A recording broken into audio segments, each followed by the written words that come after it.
everyone. My name is Dr. Felice Cellini, and I'm so blessed and grateful to be in recovery. And this is our Thursday evening Why Wait for Recovery community meeting.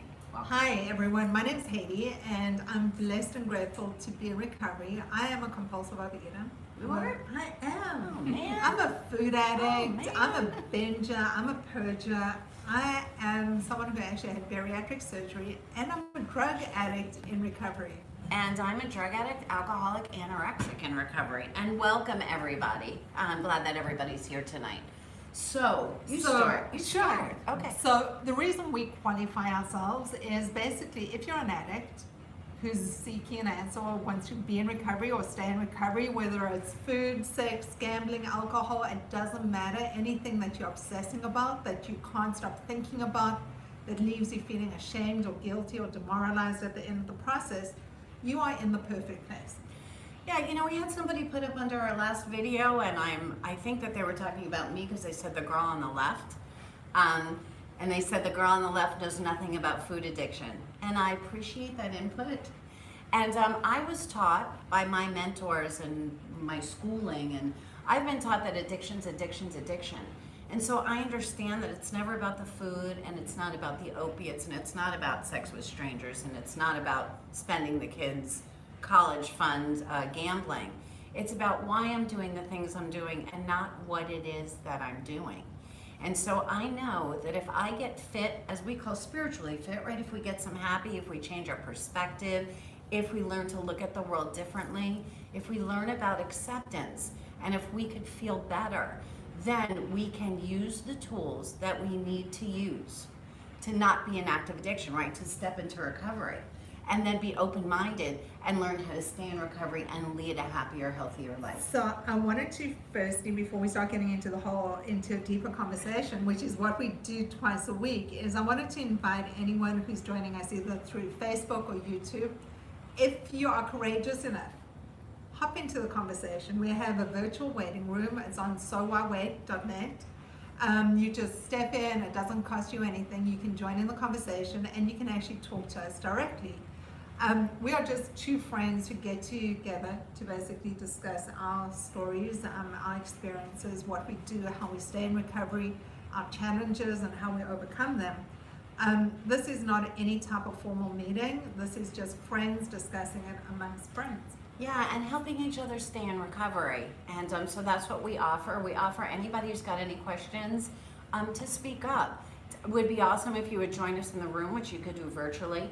Otherwise, on Facebook, if you want to type in a question so that we can answer your questions to the best of our ability, we'd love to do that. I want to say too that we're not affiliated with any of the A groups, NA, AA, OA.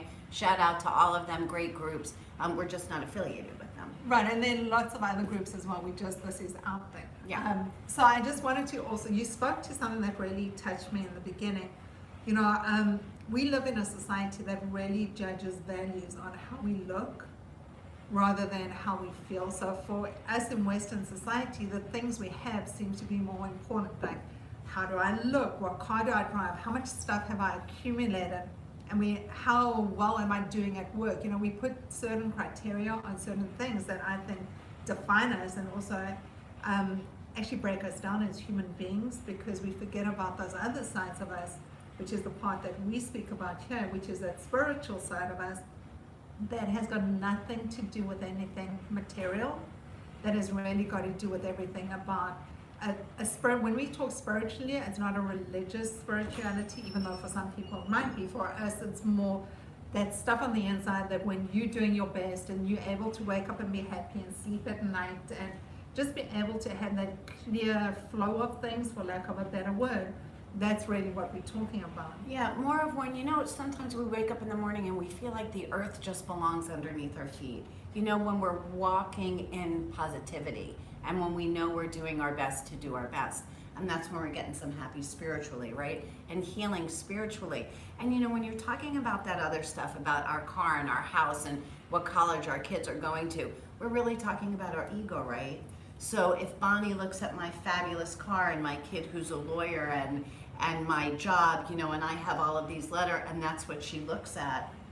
And I think that makes me look awesome in Bonnie's eyes, and I'm doing it so that I look awesome in your eyes.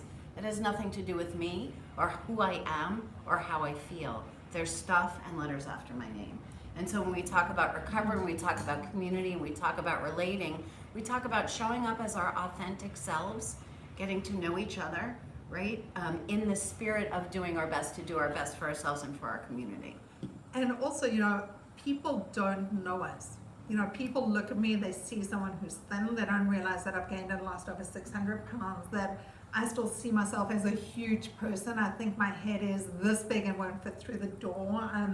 You know, sometimes I've been challenged today with the way that I look just because my sense of self is just really messed up, I mean, for lack of a different word. So when people see this, I'm just saying, you don't know the story behind what's been going on. So it's really, this is where we get to discuss the things that are really sitting inside, because what you're seeing on the outside is not necessarily true. And you know, they say that we see the world the way that we are, right? Not the way that the world is. And so we make our own reality. And we're going to invite you to step into your own reality, to get to know yourself a little bit better, to get to talk about what's happening inside of you, good stuff and bad stuff. You know, to get to talk about a challenge for a couple of seconds so that other people can help with the solution. Because when we're stepping into the solution, we're always happier and healthier, and it allows us to be of service back to our community and back to the universe. And this is a really interesting time of the year, because for many people, this is a really scary time. We live in the United States, and we have people joining us from all around the world. We're going into Halloween, and then it's Thanksgiving, and then it's Hanukkah and Christmas. And for a lot of people who are food addicts, this is a really dangerous time. And when we actually had a title of The Party Is Over, as tonight's what this meeting is called. For some of us, those parties are with other people. You know, mine started off, I would binge and eat, or I'd eat very little in front of other people and then binge at home. And it ended up at the end of where I was really, really sick in my addiction. Everything I was doing was on my own. So it was binging and purging and the continual cycle that I just couldn't get out of, and my head was stuck in. And I just was so sick on so many different levels. So for a lot of people, the challenge now is this time of the year. And I think it's really important that we step up in these meetings, discuss those challenges so we can come up with a solution. So it doesn't become a time of the year where other people are triggering us, or other people we feel uncomfortable being in those situations, or we don't have tools to be able to be in those situations and still be clean or be working on our recovery.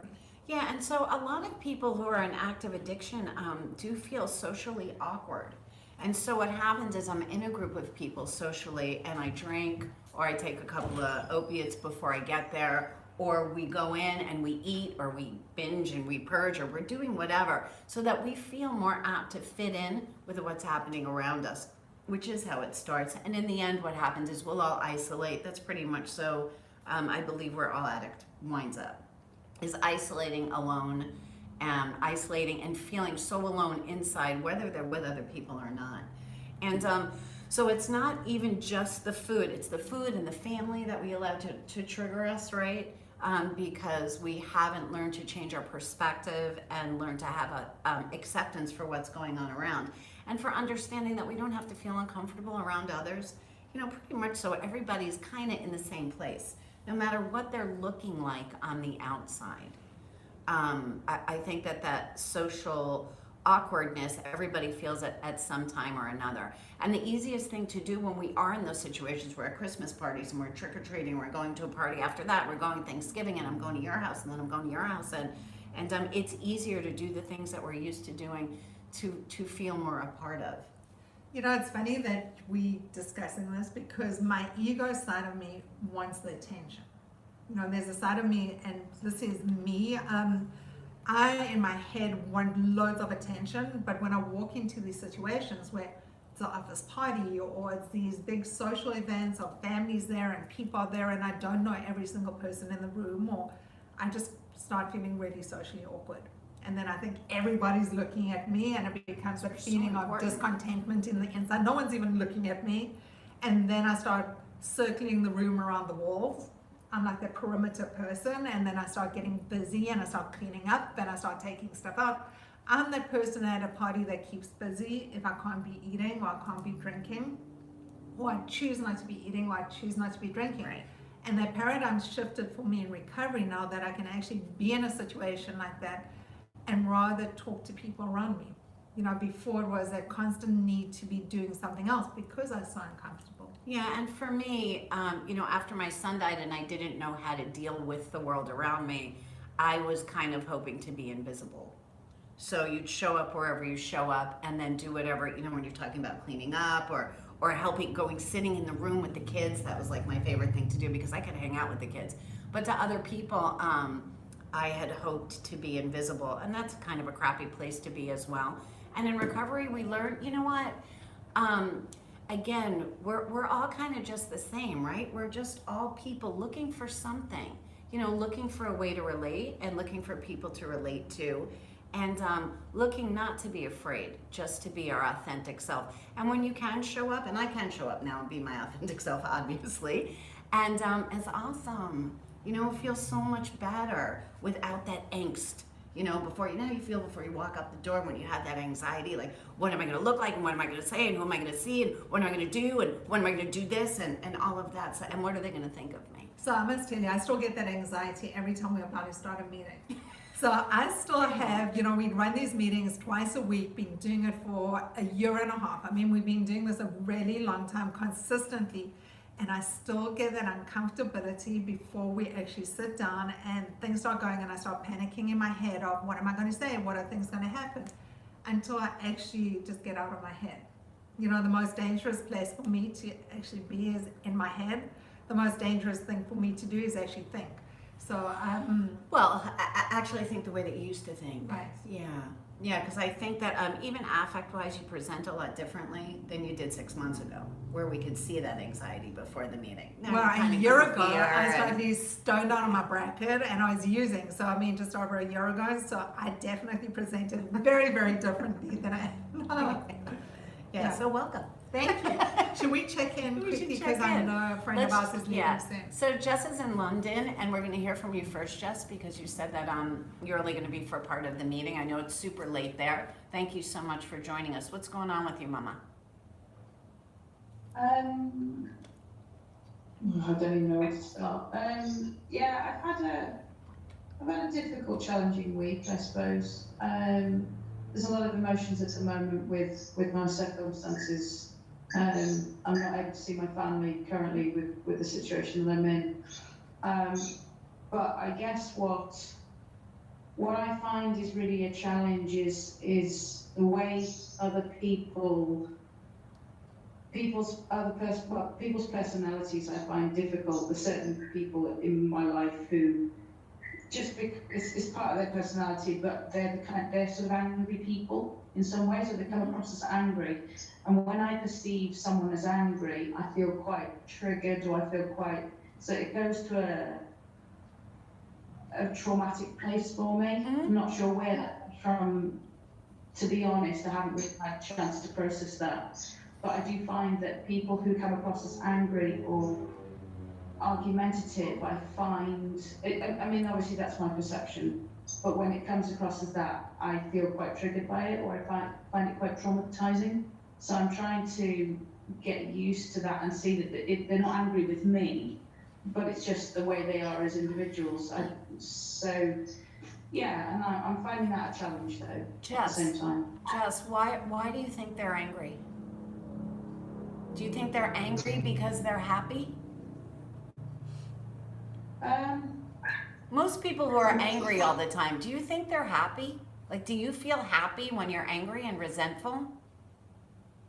I think my understanding of the reasons why they may be angry or come across as argumentative is because it taps into their insecurities, usually. Oh, okay, so can we feel for those people? You know, if Joe Schmo comes in and he's pissed off and he's talking about politics and he's arguing with me because I shouldn't be wearing a different colored shirt because it means that I'm a this or a this, and you know, and somebody is coming across as angry and resentful. The easiest place, if you could retrain your brain to go, first of all, is not to engage in the conversation, right? If someone did that at you, you know, the easiest thing for me to say is, okay, and not engage, right? Not dance with that person. And then to hope that they feel better, because they must be really, really unhappy walking around like that all day. And I just really hope that they feel better, and I hope the best for them, and I can kind of feel for them, feel a little bad for them, because I would hate to be in that place where I was pissed off all the time.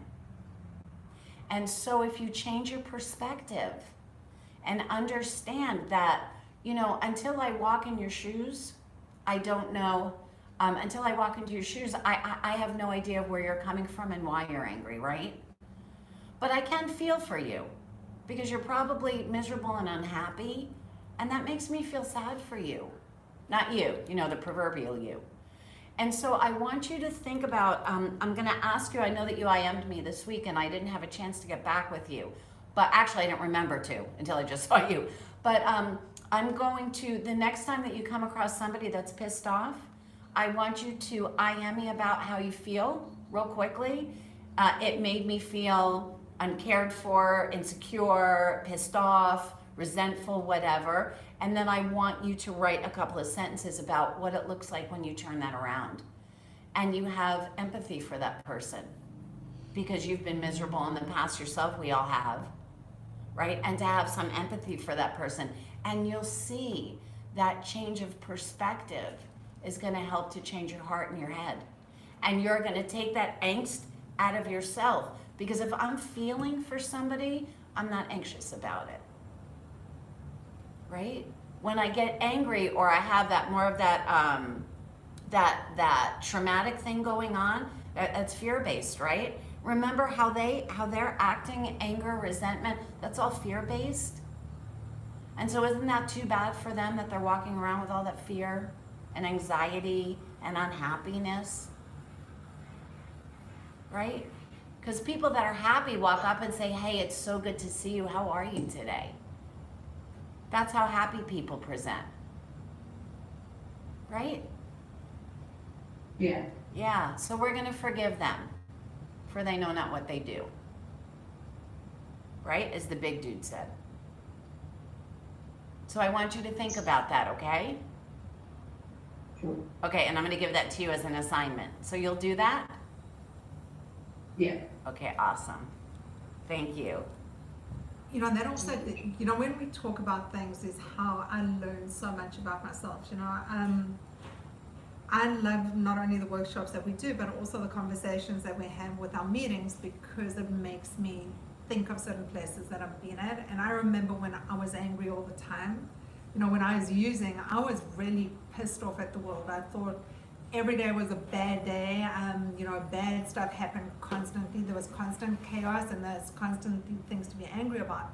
And I was the most judgmental person, because it just stopped me from looking at me. So it was easy for me to judge everyone else and be caught up in everyone else's stuff, and tell the kids what they should be doing and how my husband should be acting and why this one isn't doing this, and get caught up in that. And I was so miserable, I thank you for bringing that up again. And really unhappy. And really lonely. Yeah. I mean, I was really, really so unhappy. And scared, because that's why we act like that, because we're scared. Well, I think, at that stage, I didn't know what I was. I'd been doing that for so long and behaving the same way for so long. I didn't know that I could be different. For me, that, I was thinking about it as I heard this thing of, when they say thinking outside the box, I lived in a little box, and everything I knew was in the box, and everything I didn't know was outside that box. But it was just so much safer staying in that little box in my own stuff than being open to something out there.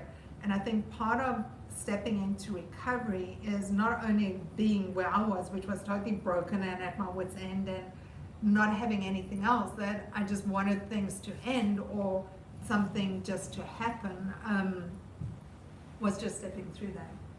Yeah, and being willing to change, and knowing that no matter how scary that transition is, because you guys, sometimes when we're sitting in that fear, it's easier to stay in that fear than to do the work that it takes to change, and to be brave enough to change, because we know what sitting in the fear looks like. Right, and that's, you know, we learn so much in our workshops. Yeah. And we've been listening to everyone, so we really had the most amazing workshop the last one we did. We are going to do one about the holiday binging, because I know it's a huge topic for a lot of us, and It's emotional scary eating. too. It's like scary to think about it. It is, and to even Yeah. talk about it and to say that we need help, you know, that's the hardest thing for me to say. Is like, now it's easier because I practice a lot, but it took so long for me to just say, do you know what, I'm scared and I don't know and I need help. Those are like the 3 toughest sentences for me. But seriously, there's a workshop on the 15th of November. Step into it. It's a great workshop. Yeah, and we hope to see all you guys there. So Jess, thanks for sharing that, because what you shared, that's something that we all go through. And learning how to go through it and learning how to change our perspective is what we're doing in recovery, right? Because does it make the other person happier? No. Is it our responsibility to make somebody else happy? No. Is it our responsibility to show up and do our best, I believe so. Is it our responsibility to be of service? I believe so. Those are my beliefs.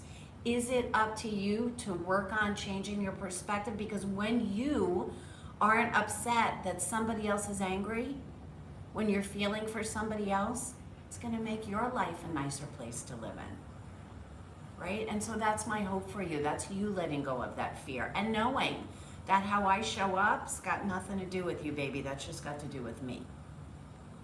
Right? Yeah, thank you. You know, I just also wanted to mention something. Family is really tough. You know, I'm in a really strange place with mine. It's a really hard dynamic to deal with because we love them and we care so much about them. I adore my family and I love them very much. But I feel like we've assumed certain roles over the years and certain ways of behaving. And I'm in a different place than I was before and they don't always understand it. But it's not for them to understand. Correct. You know, at the stage that I'm at, I just have to love them for where they're at, even though I wish things could be different. And there's certain people I really care about that are just really in a bad place for many different reasons. But I can't change them. You know, I can be supportive and I can be loving and I can be caring. And as much as it breaks my heart and as much as it frustrates me, I can't force them to do anything. The only person who really can do something is me. And they might not, you know, I do have that challenge with certain family members where they're not talking to me. And I've always been close to them. But that will be whatever it's going to be. You know, I've reached out, I've done my part, I still love them, I still tell them I love them. But I can't change things and I'm powerless over certain things. And it's just accepting where I am right now. And to beat myself up about it or to be miserable every single day because of whatever, I can't do that because it's unhealthy for me. And for me to keep putting myself in that position just jeopardizes my recovery because it's not putting my recovery first, which essentially is my primary purpose every single morning when I get up. And as much as it sounds like a great tune, for me it's something I'm really scared of losing. So those relationships are going to be whatever they're going to be. You know, it's hard. People are getting older. People are getting sicker, and they're not necessarily going to be here all the time. And we may resolve it, or we may not resolve it. But I can still love them for who they are. And have some acceptance. You know, they have that takeoff on the Serenity Prayer that says, grant me the serenity to accept the people I cannot change. The courage to change the one that I can, and the wisdom to know that that one's me. I can change me. I could change the way that I look at you. I can't change you. That's not my gig, right? I could just show up and do my best to do my best and hope for the best for you. Right? Mm-hmm. Awesome. Thank you so much. Do you want to talk while you're driving, Angel, or do you want to come back, Katie? I don't think I'm going to be home before, I think I'll be driving. Okay, well, don't look at us. Look at the street. Look at the road while you're talking, at least. So Katie, the good thing with this, You can hear me okay? Yeah, we can hear you great. the good thing with this is if you're concentrating on the road, you're just talking without thinking about it, okay? Right? It's like singing a song. Yeah, it's like a phone call. Right. Oh, still there? There she is. Speaking of, I just had a phone call, okay. Sorry about that. Just checking in. Yeah. I'm at a red light right now, so, yeah, I've been really struggling actually, and I couldn't hear you very well, but I know that you were talking about anger, and it was like a perfect topic because I've been really struggling, with this resentment I've had towards my AA sponsor, since last week. I'm pretty sure I shared with you, Mm-hmm. that we were kind of having differences, and what happened was last Thursday, I think it was, we had scheduled to meet in the morning, and I woke up and I had slept funny on my neck last week, and was in horrible pain. I've been struggling with migraines since then, and I couldn't move my neck. Anyways, I ended up waking up late and completely forgetting about my meeting with my sponsor. Okay. And I woke up to a kind of nasty text from him. Okay. Just that really, honestly, I reacted to. But what was really behind it is I was really hurt. Because I'm very responsible when it comes to making our appointments, and he knows my commitment level, but he's going through some hard things himself. And I suspect that's where that came from. Katie. Basically, he was upset, saying that I blew him off. Okay, Katie. My expectation was that, Yeah, I need her to stop. I would have wished that he would have given me the benefit of the doubt, that maybe something happened. Or, so honestly, I responded and kind of reacted to it, and we got into words back and forth, and I ended up saying, I'll find myself another sponsor. I later called him that day to apologize and said, I'm really sorry. I've been having these neck issues, not sleeping well, and I was just really hurt by your response to me not showing up. And I have yet to hear from him. And I just keep kind of replaying it over in my head and getting resentful, thinking, God, you have 6 years sober and you can't get over this, and you're meeting someone who's a newcomer meeting, and Katie, Kate, can you Yeah. hear me? I want you to stop talking. I want you to listen for a second, okay? okay. You weren't angry because you're always on time, and you were upset because you felt judged, and that makes you feel fearful. And remember, fear is I'm afraid of losing what I have or getting what I want, right? I'm afraid of losing the respect of somebody I have a relationship with. I'm afraid that he's gonna look at me differently. Truth is, you made a mistake. And if he texted and he was angry about it, and he's a human being who felt stood up, if instead of reacting, you could have thought and said, shit, you know what? Yeah, I'm super sorry for the inconvenience. Please accept my apology. That would have been the end of it. Yeah. Yeah, so it wasn't, he was inconvenienced and he got angry. That's about him and his reactions. The part you're responsible for is you and your perspective and actions. And remember, Katie, just because you're angry with me, I'm gonna tell you, if you called me later and said, you know what, Felice, F you, I don't appreciate the way that you talked to me, and I don't think that was right, and you said what you said in front of everybody, and you interrupted me when I was talking, my response would be, okay. You're allowed to get angry. I'm just doing my best to do my best. You're allowed to get angry. If you get mad at me, it doesn't mean that I'm a bad person. It means that you got angry. if your sponsor was upset, it doesn't, I think that we just lost her. If your sponsor was upset, it doesn't mean that you're a bad person. He felt inconvenienced and upset. Okay, let's give him that. To play it over and over doesn't serve you, sweetheart. He's a human being who acted the way that he did. I'm not really sure what kind of recovery you want the person who's your sponsor to be. And that's, you know, a different kind of question because it's different than what we do here. But I can promise you that in workshop, when you're in workshop, you could get pissed off and scream and cry at everybody. And we're all gonna learn how to say, hey, you know what? Katie's going through something right now, and I really hope she feels better. And not react to somebody else's anger or frustration. Not to react in fear to somebody else's fear. And not to do that dance. You know, even when we feel like we have to say, well, you know what? My neck hurt and you don't need the excuses, right? Wow, you know what? I was late and I'm sorry. That's all. You can explain yourself away and try to change my mind. If I'm pissed, I'm pissed. Okay. So I'm pissed off. So what? You know what happens in our relationships? We see people get angry and they leave. I don't understand that.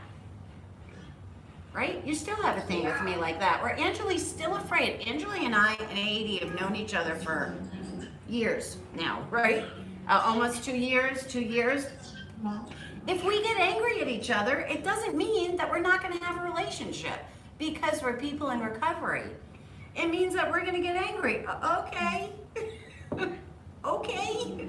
That's okay. All right? Yeah. Okay. So. My pattern is, I was just going to say, my pattern is I have a habit of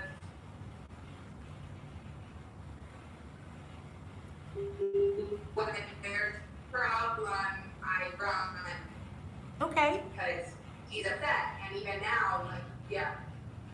But him being upset and Even now, like, I just, go ahead. She's frozen.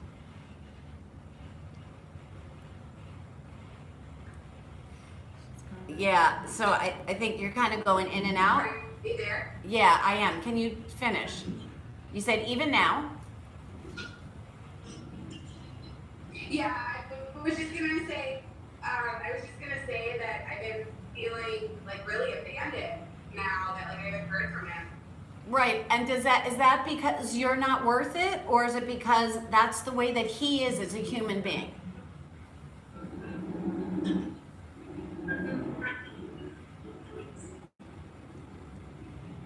Yeah, it's him. Right. Okay, you made a mistake. Okay. You made a mistake. We're allowed to make mistakes. Otherwise, we would have been made people that don't make mistakes, the way that the universe made us, right? So, you effed up. Okay. I'm sorry. If you choose not to forgive me, that's about you. That ain't about me, right? As they say, my side of the street is clean. I said I'm sorry. I'm going to do my best to make sure that it doesn't happen again. Okay. Let it go. Right? And find another sponsor, because one of the things that we're looking to learn is that we're looking to learn to have acceptance and forgiveness and all of those positives, right? That allow us to be people in recovery. Right? Again, we say we didn't get clean to be pissed off. Right? I was miserable when I was using it. If I'm not being miserable, I might as well use and be miserable. At least then I'll be high and miserable. Right. Right? Okay. All right. Yeah, so I want you to think about that, okay? Okay. Does anybody else want to? Can Yeah. I ask a quick question Sure. about is the workshop on Saturday? Yeah. It's the last couple of So days. we've got a to 7-week workshop. I You're in and out. Yeah, so Angela will talk to you about it after, honey. Okay? call me after. I think she froze. Yeah, I think everybody's frozen. Message. I'll message. Yeah, we have we just, a, something happened. Yeah, we're having a challenge with the connection, but I just wanted to mention, once it was brought up, is that we have a 7-week intensive workshop that we do. Once they start, they started, but they're unbelievable. They're really intense. They get really deep into what is eating us, and really focuses on the solution. Katie happens to be in that. And then we have shorter workshops that are 2-hour workshops that are focused on a specific subject. And the next one that's starting is on the 15th of November, which is about the emotional eating and the binge eating. But you also brought up a really interesting topic, that the need to justify and explain ourselves. It's the same thing with no. So I remember, my mother would always cook my favorite food, which isn't necessarily my healthiest food, or my, a lot of it's my trigger foods, and I used to feel bad that I'd say no, and then it would go, but why not? And it would become this whole conversation until I realized that no can be a full sentence. No is a full sentence, and no thank you is a nice full sentence. Exactly. Right. But that was a challenge for me in the beginning of my recovery, to be able to firstly say no, because I'd always said yes. Where we're talking about people pleasing, which has to do with our ego, so that you'll like me. Right. and I'm going to that's say my yes and do challenge. what I think you want me to do so that you like me. Well, that's about saving face. The one thing I've learned with recovery is you've got a choice. You can either save your face. ass or save Exactly. your face. Right. And so we're going to learn to save our butts in here. Our face is just our face, right? So Bonnie, you stepped into the workshop. Congrats on that. And we didn't even have workshop Saturday. We had workshop. And even that was really intense. Yes? Bonnie's like, for the first time, almost looks like you're verbally stunted today. It's like, No, I'm just not needing to speak. That's okay. oh, what's going on? No, it's I'm practicing not having to have that many words. So when I say not having that many words, remember, we're talking about, and so it seems like you took that kind of personally, and that's okay, because that's something that we're going to work through. So I'm actually glad, because I know you a bit, and I could see by your affect that you don't feel comfortable. So, not having too many words just means say what you need to say. It doesn't have to have, like, we're talking about our explanations and, well, and I had a migraine and I did this and wow, you know what, I screwed up and I didn't show up and I'm sorry. Right. Well, actually, I'm upset because last week I was in the car and and you said, oh, Bonnie's driving, so we'll pass on her. Mm-hmm. And so it's almost like, kind of like that. It's not, it just triggered me when you called on Katie, because I never got called on last week when I was traveling. And what does that mean to you? Well, it means that, I guess probably others are more important than I am. That's what you think. Do you think that I see others as more important than you? I don't know, but it definitely is occurring that way. So I will. Okay, just help. so I'm sorry that you feel that way. I'm gonna let you know that if you would have given me $15 million to know if I called on you or didn't call on you, or if you were upset or not upset, I wouldn't even know. So you're gonna remember too that I'm a human being, and that I do what I do, and that it's not that I pick and choose to think, well, what Katie's gonna say today was more important than what you were gonna say last week. So, and that's certainly not the case. And if you felt that way, I'm sorry that you felt that way. I'm not sorry that it happened, because for me, again, I'm doing my best to do my best. But I'm sorry that you felt hurt. But that feeling of, it could, first of all, you have no idea why I did that, and I have no idea because I don't even remember. But maybe my reason was I wanted to make sure that you got home okay. That's all. Simple. And I could promise you, for me, that was probably the reason. So, because if I had a challenge with you or I didn't think you were important, you'd be the first one to know it. Is that correct, Katie? 100%. I remember why we called on you and the connection was unstable. I remember that. We couldn't get through. No, I understand that, but it's like the way you preface it. Oh, we're not going to call. Before I had a chance to say I'm not driving, I was just in the car, and then from there, it just Okay, it well, was almost like, well, we'll get to her later, and so I never had a chance to say I'm okay, I can talk. And then at that point, that is true, the connection went bad. But then the connection wasn't bad because I was holding on until I had to go to where I had. So Oh, I'm sorry. No, I was just gonna say I was waiting until I had to go to the appointment I had, and it occurs to me that it just always seems that other people are more important, and it just sometimes happens because I'm doing my best to be in recovery, and I'm not necessarily needing to, I'll just say spew, because that's the word that's coming out, or rant or share, or, you know, because I'm doing my best, and I still like to be a part of the group, so.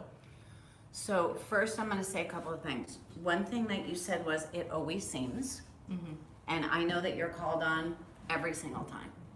So that day you weren't, you were driving? No, there were other times. That's when it started in terms of my upset and coming to the meeting. So there were other times when it just seemed like, you know, there were other times, so it doesn't matter. And so I'm sorry that it seemed that way. It's not the way that it is. So that's your perspective, right?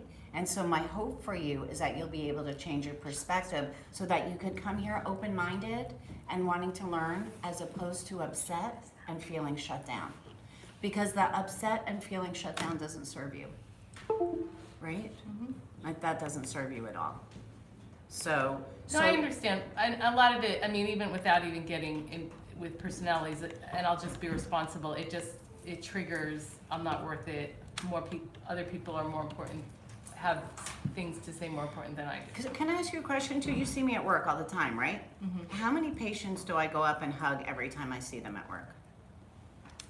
I don't look all the time, but I would say probably not many, if at all. Not many. Every time I see you at work, every time I have time to, do I come up and hug you? Yes. Is that because you're unimportant to me? No. Okay. Okay. So thank you at least for realizing that. So sometimes, remember, it's the way that we're looking at stuff, right? So I want you to think about that. And if you feel unheard, then when you walk in, because you walked in early, and before the meeting start, had you had this conversation with me, I would have said, I was sorry that you're feeling that way, and that let's make sure that we call on you first tonight. And it's not even about calling on me first. I was okay with that up until that driving thing happened, because it was just like, you know, and you could have just said, well, we'll wait until you get to a safe space or something. So it just triggered that again. Okay, well, again, I'm sorry that's the way that you perceived it. I could promise you, absolutely nothing behind it, because for me, when there's something behind it, you're gonna know. Okay. You'll No, I definitely appreciate know. it. That's why I shared it. Yeah, so I appreciate you sharing it. And you can ask the people that do know me. For me, I don't hold stuff back. So for me, if I wanted you, and you just, and you're passively aggressive, and that was okay, you know, because I'm comfortable with that. With you saying, well, no, I'm just gonna make sure that, you know, I'm not saying too many words, or I'm not saying my words, or whatever. And that's okay, because that behavior also comes from fear, you know? And so I'm sorry that you're feeling that way. Instead of saying, you know what, which is what I'm talking about with you talking about your feelings. Being able to show up and say, you know what, Felice, I'm pissed at you because you didn't call on me last time, and it makes me feel like she's more important. Bam. That's all. So you did a better job of doing that today.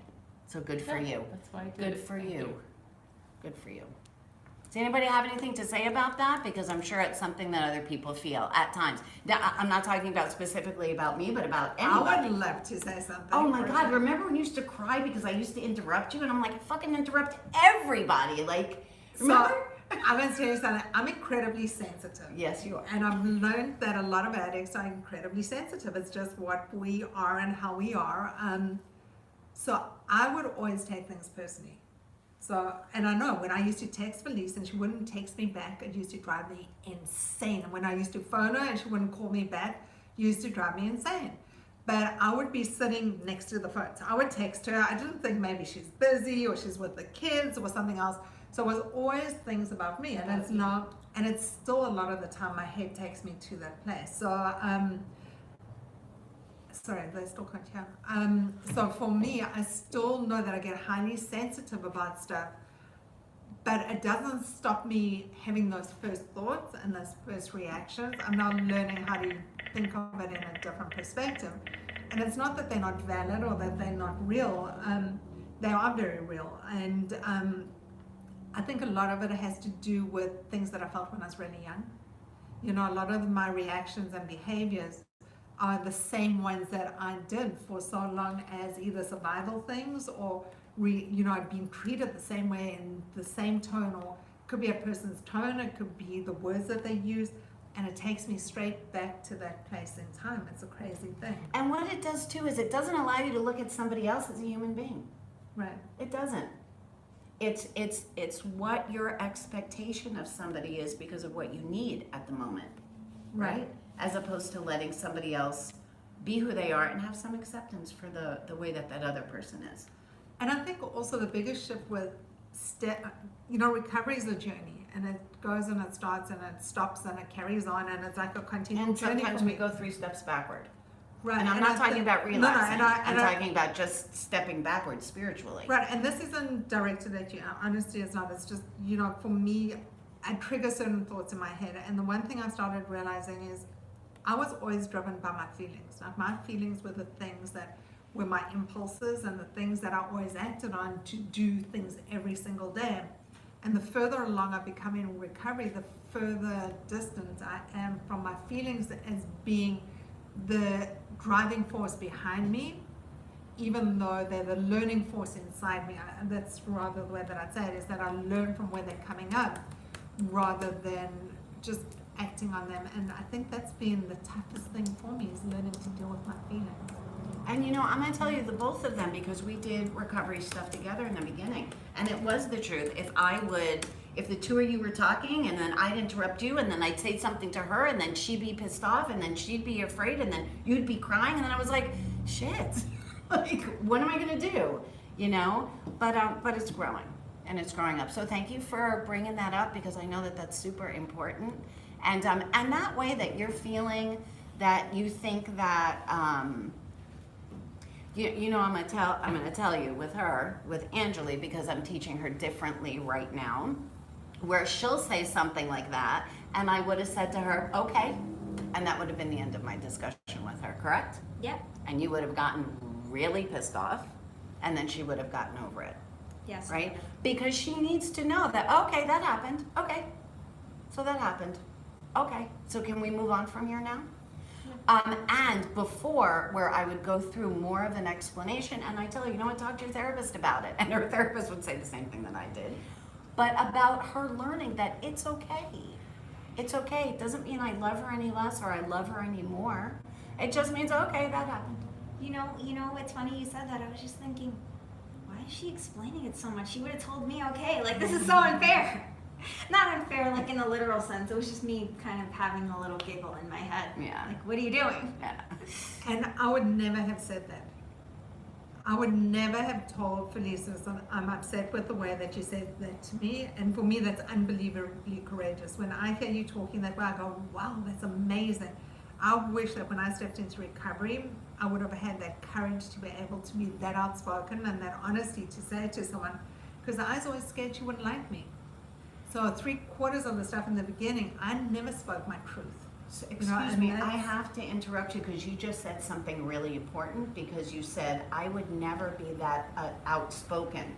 It's not being outspoken. It's saying how you feel, and you deserve to be heard. We say that outspoken. Outspoken why? For saying how you feel? It's okay. It's not you being outspoken. It's just you showing up and saying how you feel. Yeah, but it's a process of learning that it's okay. Right, I know. For me, that's the unlearning. I think Right. I Right. learned stuff Right. that was really Right. unhealthy for me, Yeah. and it's really an unlearning process that I'm going through.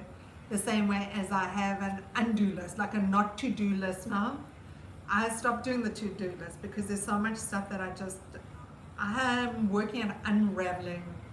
It's the way we grew up. Yeah. It's like to undo those behaviors that don't serve us. Be And- seen and not heard. Right. That's like a huge thing for me. Like, that was very much the culture, or you're always fine.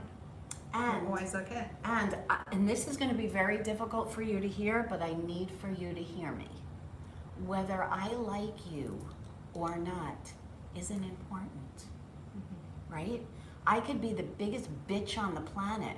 Whether I like you or not doesn't have anything to do with you.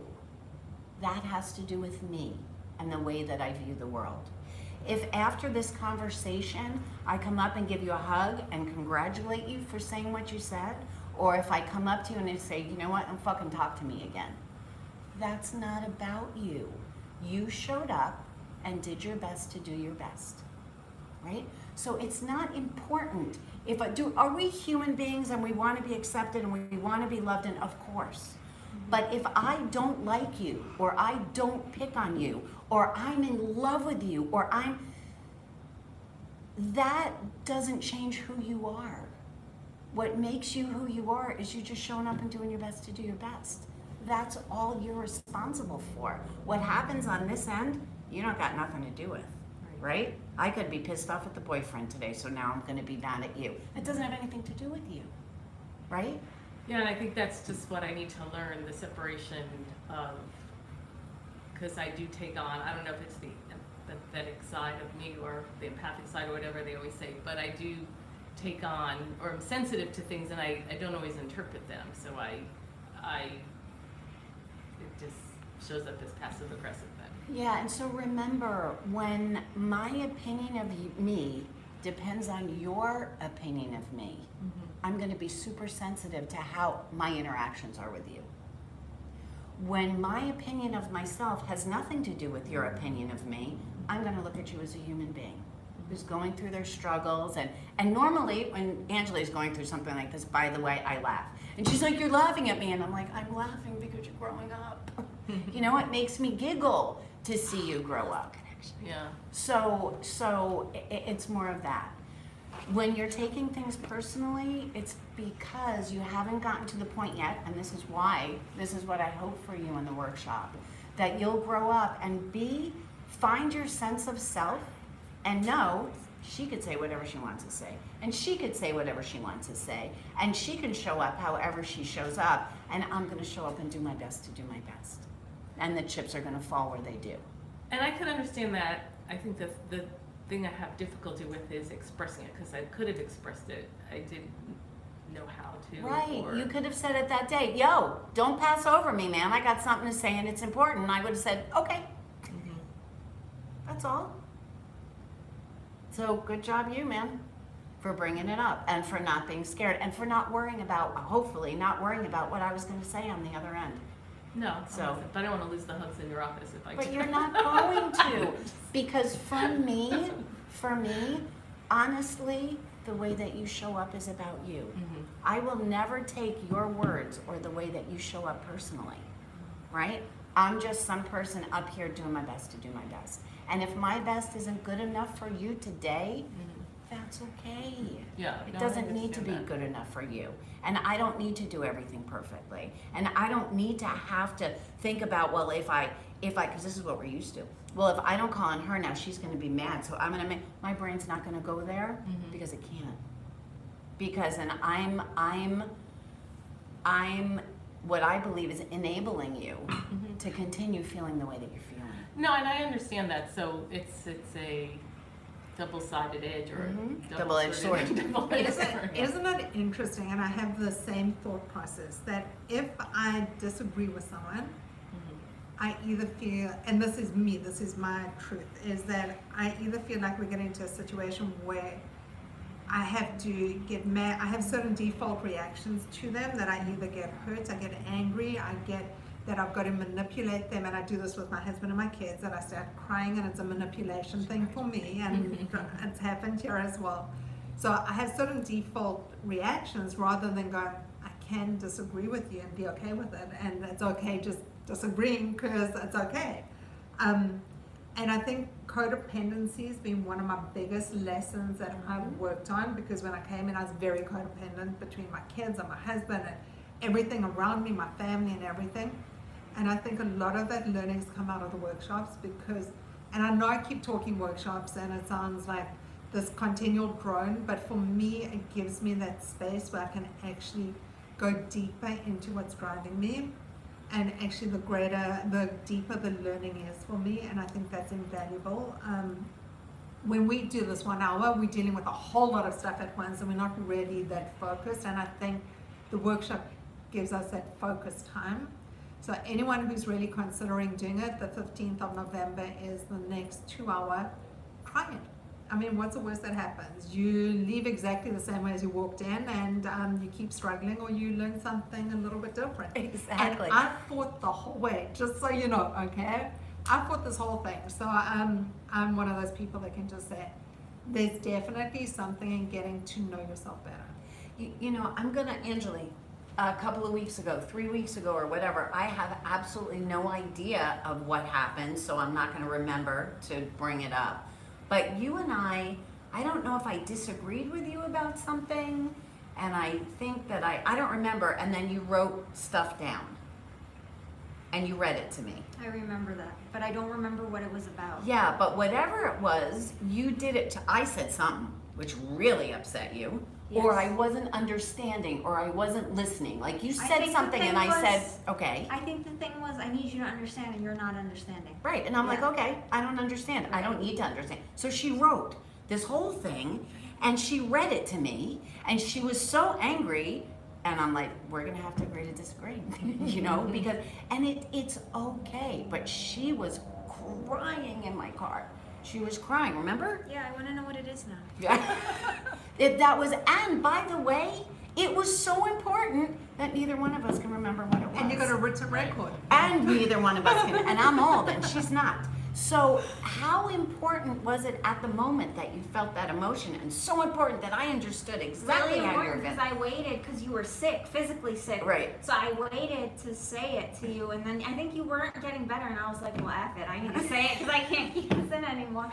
And so I really want to And know what it all was. of that negative energy that she had, and all of that angst, and all of that anger, and all of that fear, because I think because I wasn't feeling or You understanding. weren't understanding. Or I know you something. weren't understanding, but I don't Yeah. remember what. Oh, and I was like, okay, I don't need to understand how you feel. And then I I don't was need to upset at understand you, how you and feel. then I was upset at you because I said, really, all you're gonna say is okay?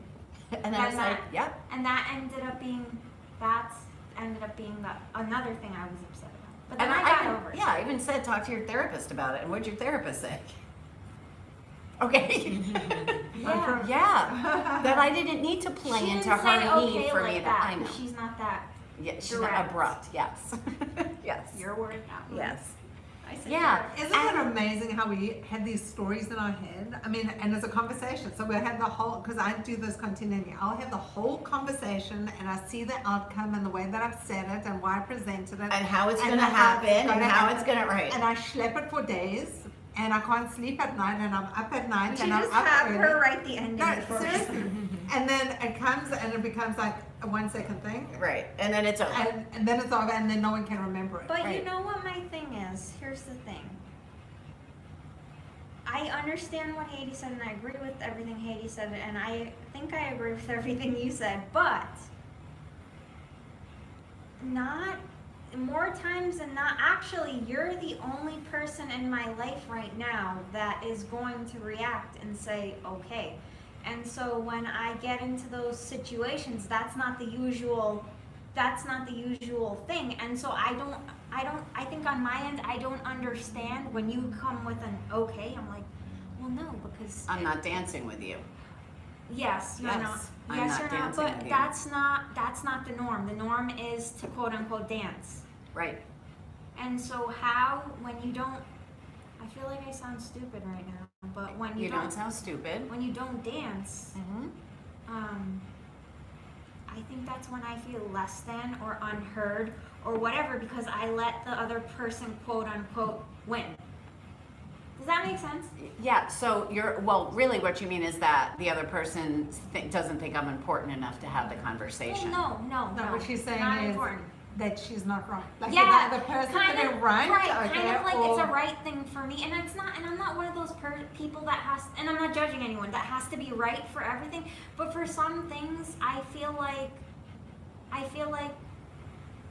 when I say something, I'd appreciate to be heard for certain things where I know that I'm kind of. You putting don't my foot want in my you mouth, don't I want to know. be heard. You want to change my perspective. Yes, that's the Yes, challenge. you don't I want to be think. heard. You want to change my mind or change my actions. So I think the thing is you're smart enough to not let me do that, but other Manipulate people me, aren't. right. So I'm able to do it really easily.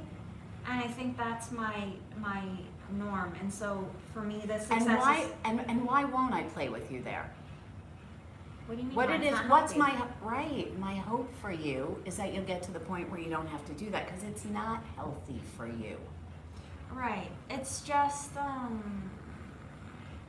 it's frustrating, I guess, because it's not what I'm used to, and it's like I don't understand. I mean, I understand cognitively, but in the moment, all understanding goes out the window. I don't get anything except why I'm not right. Right. So can I ask if we discuss this further at the workshop on Saturday? No. Because we got 1 minute left, and I Okay. just wanted to say, anyone who's interested in joining workshop, It's hard to see. SoWay.net, Yeah. okay, everything is there for all the workshops, for all the meetings. If you want to step into the room and join us in our virtual waiting room, please do it, because do you know what? The only way we get better is when we start speaking about the things that are bothering us, and also when we step into learning, when we're open and willing to learn something different. If we keep doing the same thing over and over again, we're going to get the same results. And you know, and I'm gonna say about the workshop, we go through so much and see so much change, so much kicking and crying and screaming, and you're not hearing me, and this is unfair, and so much learning about ourselves, and so much feeling better, and having so much more acceptance, not just for the world around us, but for who we are as human beings, getting in touch with our own humanity, which is for me what recovery is. So if you believe that you deserve better, come to the next workshop. So Even if do you wanna don't take us believe on? it, come. Right, even if you don't believe it. That was a good thing Yeah. to say, because a lot of us, when we show up here, we don't believe it. I'm blessed and grateful to be in recovery. My name is Dr. Felice Cellini. Thank you for being a part of my recovery tonight. So we will see you again 9:30 on Sunday, Eastern Standard Time. Sign up if you want to just join us in the free meeting or workshop. Go to the website. It's awesome. There's loads of information, bariatric surgery, recovery, whatever it is. Go and have a look. SoWhyWait.net. If no one's told you today that they love you, I love you. Have a beautiful week until Sunday, and peace Peace out, out. everyone. Peace out. Thank you. Yeah, so instead of you walking around with that, you could have called me. That